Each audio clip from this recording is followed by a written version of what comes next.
জামাত শিবিরের রাজনীতি নিষিদ্ধ করা। আপনারা জানেন গতকাল গণভবনে অনুষ্ঠিত 14 দলের সভায়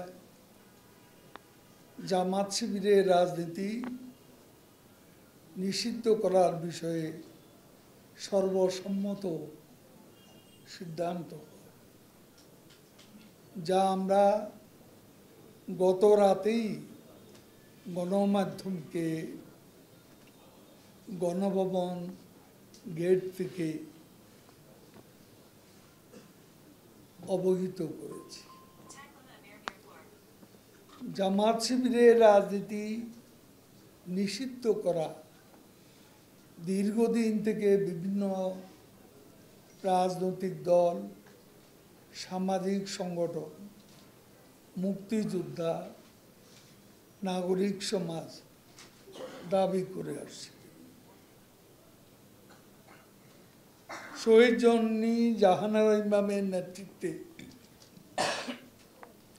৭১-এ ঘাতক দালাল নির্মূল কমিটি, সে সময়ে গঠিত গণ আদালত, পরবর্তীতে গণজাগরণ মঞ্চের দাবিও ছিল জামাত শিবির নিষিদ্ধ করা। এছাড়া দেশের সর্বোচ্চ আদালতের এক রায়ে জামাতে নিবন্ধন বাতিলে হাইকোর্টের রায় বহাল রাখা।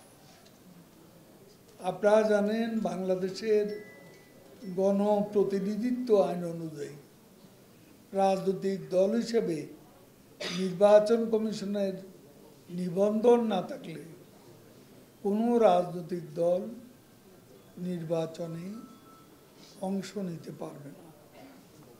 পৃথিবীর বিভিন্ন দেশে এমন নজির আছে। দ্বিতীয় বিশ্বযুদ্ধের পর হিটলারের নাৎসি পার্টি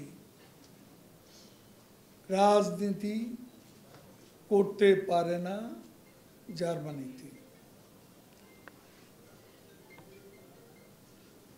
আন্তর্জাতিক অপরাধ ট্রাইব্যুনাল কর্তৃক জামাতে ইসলামীকে দল হিসেবে যুদ্ধাপরাধের সাথে সংশ্লিষ্ট বলে উল্লেখ আছে। মূলত জামাত ধর্মের মুখোশ পরা সাম্প্রদায়িক অপশক্তি। নানান সময় তাদের দ্বারা প্রকাশ্য গোপনে নানা অপতৎপরতা, নাশকতা, ষড়যন্ত্র, রাষ্ট্রবিরোধী কর্মকাণ্ডে সম্পৃক্ততার প্রমাণ পাওয়া গেছে এবং দেশের জনগণও সেটা অবহিত। গতকাল মাননীয় প্রধানমন্ত্রীর সভাপতিত্বে 14 দলীয় জোটের তিনি চেয়ারপারসন, সেখানে 14 দলের শরিক দলসমূহের বক্তব্য, তথ্য উপাত্ত বিশ্লেষণ, দলটির অতীত ও বর্তমান কর্মকাণ্ড, বিভিন্ন সময় দেয়া আদালতের রায় ইত্যাদি বিবেচনা জামাত শিবিরের রাজনীতি নিষিদ্ধে 14 দল সর্বসম্মতভাবে সিদ্ধান্ত গ্রহণ। এখন এই সিদ্ধান্ত বাস্তবায়ন করবে সরকার।